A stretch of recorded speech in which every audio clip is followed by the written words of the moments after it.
Diablo Immortal has microtransactions in it. This video is going to do the very best I can to teach you how to save every dollar you can in the shop and get the ultimate value out of your money if you do decide to spend any money in this game. I'm going to be focusing on two things primarily in these videos, but I'm also going to give a few other basic tips. And at the end, I'm also going to wrap it up with some of the things that I have learned from I've done over a dozen mobile game launches at this point and have spent money in basically all of them. And I've learned a lot about the monetization systems in these games. And I'm going to give you one such example right now, which is that Eternal Orbs, aka buying currency. If you just go to these shops and buy what is considered like their premium currency flat out, are always the worst offer in any game when it comes down to the math.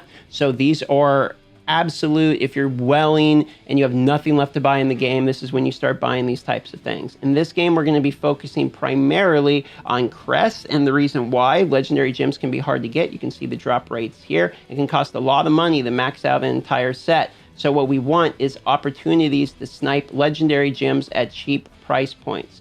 Okay, so how do we actually get these rare and legendary crests, and what do? Rare and legendary crests are going to increase your chance basically to get gems and gives you guaranteed. You can see here adds 2 rift modifiers and guarantees rune and legendary gem drops. Unfortunately, you can't just spam these right from the beginning to get really strong, my fellow wells, because legendary crests themselves add difficulties to the rift. They add 2 modifiers, which can be both positive and negative, so you can get a pretty hard rift, and you might just want to make sure you go through and clear through Hell 4 and get yourself some set pieces and all that before you really start doing like 10 crests at a time or something crazy. Just keep that in mind, so there is some other gameplay you're going to want to focus on. Now, in order to get these crests, what we can do is the Boon of Plenty has been upgraded. This is the old screenshot. The Boon of Plenty is effectively like you buy it, and throughout the rest of the month, it's going to give you daily gifts, and these daily gifts are going to be crests, and you can see you instantly receive some Eternal Orbs as well. That way you don't have to necessarily purchase them in the shop. And these crests have been upgraded. It's gone from a $5 to a $10 pack, but now at $10, it gives you legendary crests. So you'll be able to get basically guaranteed legendary gems at a much better price point. So I would highly recommend the Boon of Plenty. So that's going to be basically a $10 bill. Now we're going to talk about the Battle Pass, which is the one that basically everyone knows. So it's the 2 services, the Battle Pass and the Boon. These are the ones that most people are going to recommend. It's the ones I'm going to recommend. So you're either at $15 if you buy the non-empowered Battle Pass, or you're at $25 if you do buy the empowered Battle Pass. I myself will be buying the empowered version. It will make it a little bit quicker, leveling it up and getting the legendary item, as well as there's some cosmetics from what I understand that are sort of bonus rewards that will be locked out if you don't get the empowered one. So I just want the cosmetics for collector's sake. So you're looking at $15 to $25 basically a month, and that's where I would say cut off your expenditure and stop there. There's a couple other points to this, outliers, which is these pop-up offers for like $1 or $2 that can pop up here. You can see you can get more orbs, you can get crests as well with these. So with the buff to rare crests, I do believe these are worth it, because rare crests give better crafting materials now, and this is going to help us get more opportunities for legendary gems, and legendary gems are really going to be where the in-game acquisition grind is, because we're all going to be trying to get the higher grade legendary gems at the end of the day is what we're going to be trying to do,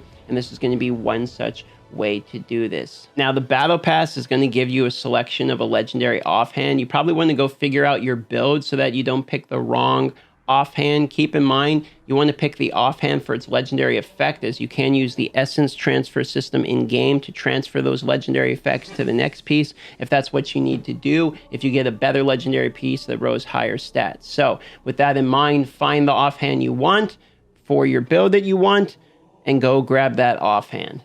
There is a total of $536 and some odd cents worth of pack offers in this game that will do pop-ups when you clear content. Typically, the pop-up clearing content type of packs that are like, you've earned it, now claim it type situations are better value than the other shop offers that are static. For that reason, if you are going to be spending at the dolphin level instead of sort of like the 15, 25, you're going to like 100, 200 a month, which is starting to get into some heavier numbers. These are the pack offers that you're going to be targeting and acquiring. You're going to be buying basically these pop-ups every time you clear through content. And then after these pop-ups are done, your spending would then dip back down to that $15 or $25 a month, as these are one-time pop-up type of offers. So what's the answer? What's it boil down to if you skip to the end? Well, okay, here's the answer.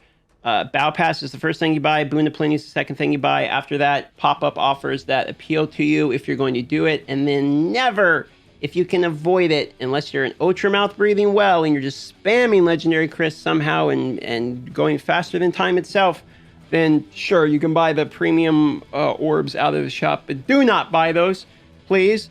Just buy the cheap pop-ups, like the $1 and $2 ones that have the Crest and the Eternal orbs in them. Great value. Buy the $1 and $2 ones. Buy the Boon.